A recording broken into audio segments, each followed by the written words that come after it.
Hi friends, ഇന്ന് നമുക്ക് ചൂരമീൻ കൊണ്ടൊരു ബിരിയാണി എത്രയും പെട്ടെന്ന് എങ്ങനെ തയ്യാറാക്കാമെന്ന് നോക്കാം. മഞ്ഞൾപ്പൊടി, മുളക് പൊടി, കുരുമുളക് പൊടി, പെരിഞ്ജീരകപ്പൊടി, ഉപ്പുവെള്ളം എന്നിവ ഒഴിച്ച് മീൻ അരവ് പിടിപ്പിച്ച് വെക്കാം. അത് അരവ് പിടിപ്പിച്ചിട്ട് ഒരു അരമണിക്കൂർ റെസ്റ്റ് ചെയ്യാൻ വെക്കണം. അരമണിക്കൂർ കഴിഞ്ഞതിന് ശേഷം നമുക്ക് അത് ഫ്രൈ ചെയ്തെടുക്കാം.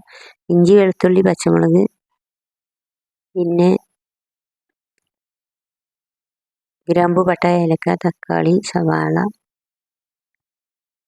തൈര്, ചെറുനാരങ്ങ, മല്ലിയില, പുതിനയില എന്നിവ എടുത്ത് വെച്ചിട്ടുണ്ട്. ഇനി നമുക്ക് ക്രഷ് ചെയ്തെടുക്കാം, അരിഞ്ഞെടുക്കാം.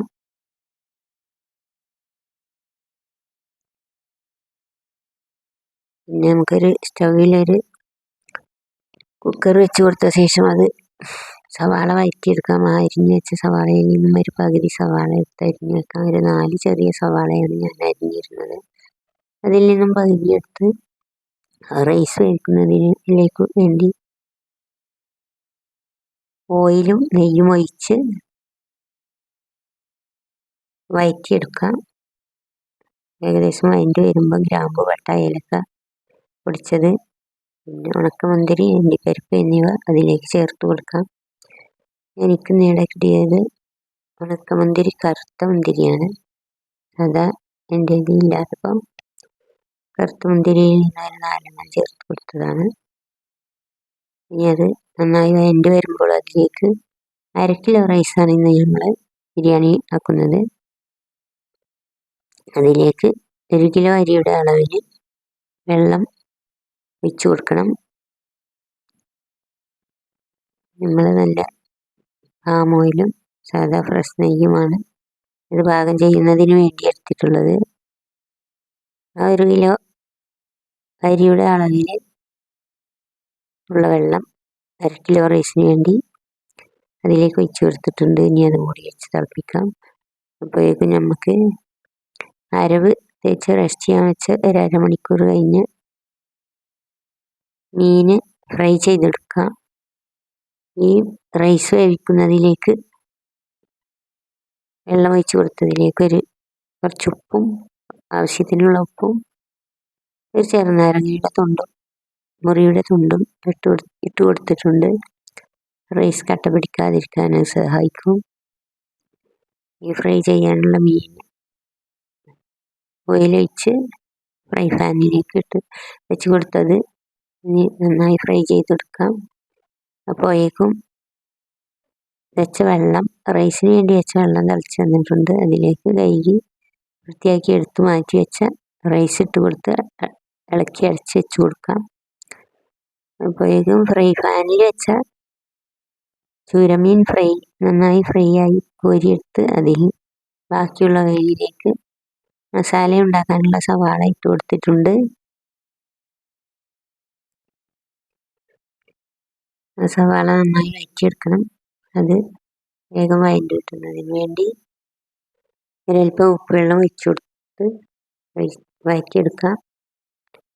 കല്ലുപ്പ് വെള്ളമാക്കി ചില്ലുകുപ്പിയിൽ വെള്ളമൊഴിച്ച് വെച്ചതാണ്. അതുകൊണ്ടാണ് ഉപ്പുവെള്ളം എന്ന് പറയുന്നത്. കല്ലുപ്പിൽ വെള്ളം ഒഴിച്ച് വെക്കലാണ് ഞാൻ. അല്ലെങ്കിൽ മിക്സിയിൽ കല്ലുപ്പ് പൊടിച്ച് പൊടിപ്പാക്കി വെക്കും. നമുക്ക് കല്ലുപ്പാണ് നല്ലത്, വയസ്സായവർക്കൊക്കെ പ്രത്യേകിച്ചും. ഇനി വഴറ്റി വന്ന സവാള ഇതിലേക്ക് ഇഞ്ചി, വെളുത്തുള്ളി, പച്ചമുളക് എന്നിവ ചേർത്ത് കൊടുത്ത് അതൊരു പച്ചമണം പോയി വരുമ്പോൾ അതിലേക്ക് തക്കാളിയും ഇട്ട് കൊടുത്ത് വഴറ്റി വരുമ്പോൾ മുളക് പൊടിയും 1 ടീസ്പൂൺ, മഞ്ഞൾപ്പൊടി 1 ടീസ്പൂണ്, ചെറിയ ടീസ്പൂണാണ്, മല്ലിപ്പൊടി 1 ടീസ്പൂണ്, കുരുമുളക് പൊടി 1 ടീസ്പൂണ്, പെരിഞ്ജീരകപ്പൊടിയും ഗരം മസാലപ്പൊടിയും എല്ലാം ചെറിയ ടീസ്പൂണിന് 1 ടീസ്പൂൺ ഇട്ട് കൊടുത്തിട്ടുണ്ട്. ഇനി അതിലേക്ക് എടുത്ത് വെച്ച ഒരു 1/2 കപ്പ് തൈരും ഒഴിച്ചു കൊടുത്ത് നന്നായി മിക്സ് ചെയ്ത് അതൊന്ന് തള വരുമ്പോൾ നമുക്ക് ചെറുനാരങ്ങയുടെ ജ്യൂസ് അതിലേക്ക് ഒഴിച്ചു കൊടുക്കാം. ചെറുനാരങ്ങ പിഴിഞ്ഞ് വെച്ചത് അതിലേക്ക് ഒഴിച്ചു കൊടുത്തിട്ടുണ്ട്. പിന്നെ നമുക്ക് മല്ലിയിലയും പുതിനയിലയും അരിഞ്ഞു വെച്ചത് ഇതിലേക്ക് ചേർത്ത് കൊടുക്കാം. അത് മുഴുവനായും അതിൽ ചേർത്ത് കൊടുത്ത് ഒന്ന് വഴണ്ടി വരുമ്പോൾ നമുക്ക് ഫ്രൈ ചെയ്തെടുത്ത ചൂരമീൻ അതിലേക്ക് ഓരോന്നായിട്ട് വെച്ച് കൊടുക്കാം. ഇത് വെച്ച് കൊടുത്ത് ചിക്കനും ബീഫും ഒക്കെ ഇളക്കുന്നത് പോലെ ഇളക്കാൻ പറ്റില്ല, അത് പൊടിഞ്ഞു പോകും. പൊടിയൊന്നുമില്ല, നല്ല ബലമൊക്കെ ഉണ്ടെങ്കിലും അതിൻ്റെ മുകളിലേക്ക് ഇങ്ങനെ മസാല കോരിയിട്ട് കൊടുക്കാം. എന്നിട്ട് ഒന്ന് അടച്ച് വെച്ച് കൊടുത്ത് ഒന്ന് അതിലേക്ക് ആവി കയറി വന്നപ്പോഴേക്കും റൈസ് വെന്ത് വന്നിട്ടുണ്ട്. ഇനി അതിലേക്ക് കുറച്ച് ഫ്രഷ് നെയ്യും മല്ലിയിലയും തൂക്കി കൊടുക്കാം. അത് നന്നായി അതിൻ്റെ മുകളിലൂടെ ഇട്ട് തൂക്കി കൊടുത്ത് നന്നായി ഇളക്കിയെടുത്ത് ഇനി നമുക്കൊരു പാത്രത്തിലേക്ക് അത് ദമ്മിടാൻ വേണ്ടി മാറ്റി കൊടുക്കാം. അത് മാറ്റി കൊടുത്തിട്ടുണ്ട്. അതിൻ്റെ മുകളിൽ ഇനി ആ റൈസ് മുഴുവനായും ഇട്ട് കൊടുക്കാം. റൈസ് കോരി അതിലെ മുകളിലേക്ക് മാറ്റിയിട്ടുണ്ട്. ഇനി നമ്മൾ കുക്കറിൻ്റെ മുകളിലാണ് നെയ്യ് തൂക്കി കൊടുത്തത്. കുറച്ച് മഞ്ഞൾപ്പൊടി വെള്ളവും അതിൽ തൂക്കി കൊടുത്തിട്ടുണ്ട്. മുകളിൽ തൂക്കി കൊടുത്ത